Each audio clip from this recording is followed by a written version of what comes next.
जय जिनेन्द्र। जैन सोल इस मेरी चैनल पे आप हमारे वीडियो देखने के पश्चात लाइक करें, सब्सक्राइब करें और नोटिफिकेशन बेल आइकॉन दबाएं, जिससे आपको हमारे वीडियो की सूचना सबसे पहले प्राप्त होगी। और आप हमें हमारे वीडियो के नीचे दिए गए पेज पर भी फॉलो कर सकते हैं। जय जिनेन्द्र। दर्शन और फिलॉसफी, इसमें बहुत अधिक अंतर है। यह देखने के पश्चात हम लोगों ने दर्शन और विज्ञान की तुलनात्मक बातें की और उस आधार पे यह जाना कि दर्शन यह अपने आप में बहुत बड़ा विज्ञान है, विशेषतः जैन या अरिहंत दर्शन। दर्शन के साथ एक और दूसरा शब्द है जिसको उसी के अर्थ में माना जाता है, और वह शब्द है धर्म। और धर्म के साथ किसी प्रकार से पंथ को ही धर्म कहा जाता है, लेकिन इन तीनों में बहुत अधिक अंतर है। यह आज हम समझने का प्रयास करेंगे। दर्शन यह संस्कृत या हिंदी शब्द संस्कृत के मूल धातु दृश इससे आया है और उसका प्रथम अर्थ है देखना, लेकिन इसी से दृष्टि और दृष्टिकोण ये दो महत्वपूर्ण शब्द बने हैं। धर्म यह शब्द संस्कृत के मूल धातु ध्रुव से बना है और इसका अर्थ है कि संभालना, और इसके भिन्न अर्थ हो सकते हैं, जो रक्षण करता है या जो अपने ऊपर सारी उत्तरदायी लेता है। और पंथ यह तो कहीं कहीं भी धर्म की तुलना में नहीं ठहरता, क्योंकि इसमें भगवान का एक दूत, जैसे यीशु ख्रिस्त या पैगंबर, यह आके जो बताता है वह संपूर्ण सत्य है, और यह बात गले के नीचे नहीं उतरती, क्योंकि धर्म में भी इस प्रकार की कठोरता या हठधर्मिता नहीं है। और दर्शन का दृष्टिकोण तो बहुत विशाल है। अब दूसरा बिंदु, दर्शन एक शुक्ल और शुभ अर्थात शुभ्र यानी निष्कलंक विचारधारा है। धर्म में भी यह शुद्ध और शुभ या हित कल्याणक विचारधारा है, परंतु जैसे जैसे काल बीतता गया इसमें कुछ अशुद्धि आ गई, दोष आ गया। पंथ इतना बुरा नहीं है मूलभूततः, परंतु उसके अनुयायियों ने अपनी श्रेष्ठता बताने के चक्कर में पंथ को बदनाम कर दिया। वह कैसे बदनाम हुआ, धीरे धीरे आगे चल के जो अन्य बिंदु हम विचार करने के लिए लिए हैं उसके आधार पे बताएंगे। दर्शन यह प्रशस्त यानी जिसे चाहा जा सके ऐसी नैसर्गिक परंपरा है, नैसर्गिक वास्तविकता है। सत यानी जो कभी बदलता नहीं, अपरिवर्तनीय है, उसके आधार पर विकसित हुई विधा है। धर्म कुछ इसी प्रकार से विकसित हुआ, परंतु वह परंपरा से ग्रस्त हो गया और विधियों में बद्ध हो गया। उस कारण धर्म की जो महत्ता थी वह घट गई। इसमें भी कुछ स्वार्थी तत्वों ने यह काम अधिक किया। और पंथ में यह बात है कि उसके जो धर्म ग्रंथ है वही जहां दंडक दिए गए हैं उसी का पालन आवश्यक है, उसके अतिरिक्त कुछ भी सत्य नहीं है। यह विश्व के अन्य जीव, विश्व के अन्य राष्ट्र, विश्व के अन्य पंथ और विश्व के विविध धर्म या दर्शन, इनके ऊपर सीधा सीधा आक्रमण है और उसका अंतिम परिणाम अत्याचार है। आगे का मुद्दा है जो इनकी पद्धति में जो भेद है वह बताता है। मार्गदर्शन यह अरिहंत दर्शन का प्राथमिक कार्य है। केवल जो सत्य के आधारित है उसी का विवेचन, विश्लेषण करना और वह बताना, यह अरिहंत दर्शन का कार्य है। इसके लिए मूलभूत आगम का उपयोग होता है जो तीर्थंकरों के अंग से निकलने वाले प्रवचन के आधार पर बनाए गए हैं। धर्म में एक अनुसरण या रूढ़ी की पद्धति का विकास हो गया। इसके कारण बदलाव का साधन रहा नहीं। लोग रूढ़ियों के बीच फंसते गए और पंथ में अनुकरण और कहा गया अभिमत, यानी जो धर्म ग्रंथ है उन्होंने जो बात बताई है उसी से चिपक कर बात व्यवहार करना है। उसके बाहर का कोई भी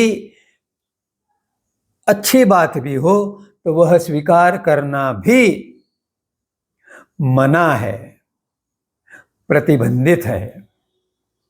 यह नकारात्मकता है पंथों की। आगे का मुद्दा है समन्वय, संतुलन और विरोध। दर्शन कहता है कि विश्व में सभी जीवों में और संपूर्ण मानव जाति में समन्वय आवश्यक है, जिससे न भौतिकता अधिक पनपेगी और न विचारधाराओं में विद्वेष या भेद निर्माण होंगे। यह अत्यंत सकारात्मक विचारधारा है, परंतु दुर्भाग्य से अरिहंत दर्शन पर किसी का ध्यान गत शताब्दी तक बहुत गंभीरता से नहीं गया। कहने के लिए 20वीं शताब्दी के प्रारंभ में जैन या अरिहंत दर्शन का कुछ अध्ययन प्रारंभ हुआ था। धर्म की जहाँ तक बात है वह संतुलन बनाने का प्रयास करता है। वह कहता है कि विचारधारा में भेद है तो भी उसे बहुत ज़्यादा तुल नहीं देना है। इस कारण जो वास्तव में सद्गुण था वह सहिष्णुता सद्गुण धर्म पालन करने वालों का एक अवगुण बन गया, जिसके कारण जो पांथिक लोग हैं वे उनके पर अत्याचार करते गए और धर्म के पालना करने वाले लोग उसे सहते गए। और पंथिक लोग जो है उनके नकारात्मकता में विरोध ही झलकता है। वे जो पढ़ते हैं और उन्हें जो पढ़ाया जाता है वह इतना सीमित है कि घोड़े को जिस तरह से टांगे में लगाने के पश्चात उसकी आंखों पे आंख पट्टी लगाई जाती है, उसी तरह पंथिक लोग कुछ सीमा के बाहर नहीं जा सकते और उसी में अपनी विचारधारा को बनाए रखते हैं। अब आगे की जो बात है वह बहुत ही महत्वपूर्ण है। दर्शन की अनुसरणा के लिए आत्मानुशासन यह बहुत आवश्यक है। स्वयं से प्रेरणा लेकर स्वयं ही अनुशासन रहकर पालकर जो जीव, जो मनुष्य अपनी विचारधारा का विकास करता है और अच्छी बातों का, जैसे आध्यात्मिकता का पालन करता है, वह व्यक्ति अपने आत्मोत्थान करने के लिए आगे बढ़ सकता है।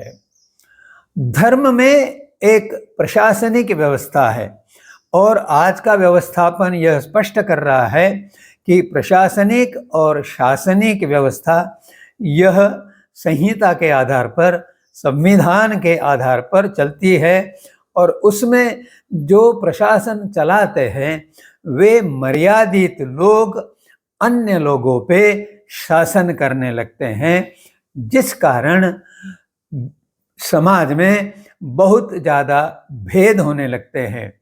इसका प्राथमिक स्वरूप धर्म में बहुत अच्छा था, जिसमें वर्ण व्यवस्था थी। वह ब्राह्मण, क्षत्रिय, वैश्य और शूद्र इस प्रकार के 4 स्तरों की थी, लेकिन उसका आधार था कर्म। जो जिस प्रकार का कर्म कर सकता है उस आधार पर उसकी वह वर्ण व्यवस्था का उपयोग होगा। अब ब्राह्मण होगा वह ज्ञान दान कर सकेगा, विद्वान होगा। क्षत्रिय होगा वह बलवान होगा तो समाज के दुर्बल घटकों की रक्षा कर सकेगा। जो लोगों की आवश्यकता की वस्तुएं हैं, पदार्थ है, उनकी पूर्ति करने का जो प्रयास करेगा, लेन देन करेगा, वाणिज्य व्यापार करेगा, वह वैश्य वर्ण वाला व्यक्ति होगा। और जो अज्ञानी हैं, जिसे उसकी बुद्धि का स्तर बहुत ऊंचा नहीं है, वह कोई कौशल्यपूर्वक या अन्य बल का या विद्वत्ता का कार्य नहीं कर सकता, ऐसे व्यक्तियों को समाज के छोटे मोटे कार्य करने का उत्तरदायित्व होता था। वे शूद्र बने। परंतु इस व्यवस्था को पश्चात के काल में जो जिस घर में जन्मा वह उस वर्ण का व्यक्ति होगा, ऐसा नियम बना और वर्ण व्यवस्था विकृत हो गई। यह वो प्रशासन और शासन का ही परिणाम था। और पंथिक व्यवस्था में तो केवल आदेश है, जो धर्म ग्रंथ से निकली हुई बात है उसी को वर्तमान में भी वैसे की वैसे पालन करना है। उस कारण हम देखते हैं कि धर्म परिवर्तन या आभूषण, वस्त्र या और अन्य छोटी मोटी बातें जो है वे पंथिक प्रथा में बहुत ही विकृत हो चुकी है। आगे दार्शनिक व्यवस्था में प्रत्येक व्यक्ति अपनी इच्छा से कार्य करने के लिए, सकारात्मक कार्य करने के लिए स्वतंत्र है। यह सृष्टि के, प्रकृति के अनुकूल है। यह प्राकृतिक बात है। यह व्यवस्था धार्मिक प्रणाली में नियमित की गई है। उसमें व्यावहारिकता लाने का प्रयास किया गया है। कुछ हद तक यह व्यवस्था ठीक है, परंतु जब मनुष्य इसमें बांध लिया जाता है तो वह व्यावहारिकता कठिन हो जाती है। यह निश्चित है कि समाज को चलाने के लिए व्यावहारिकता आवश्यक है, परंतु जब व्यावहारिकता में कॉम्प्रोमाइज किया जाता है तो वह व्यावहारिकता समाज को पीड़ादायक बन जाती है। और पांथिक में तो केवल नियंत्रण है और उसे अनिवार्यता बनाया गया है। जैसे बच्चा है तभी से उसे प्राथमिक शिक्षा देते हुए केवल आदेशों का पालन कैसे करना है और दंडकों के अनुसार कैसे व्यवहार करना है यह बताया जाता है। इस बिंदु पर विवेचन रोकते हुए जय जिनेंद्र।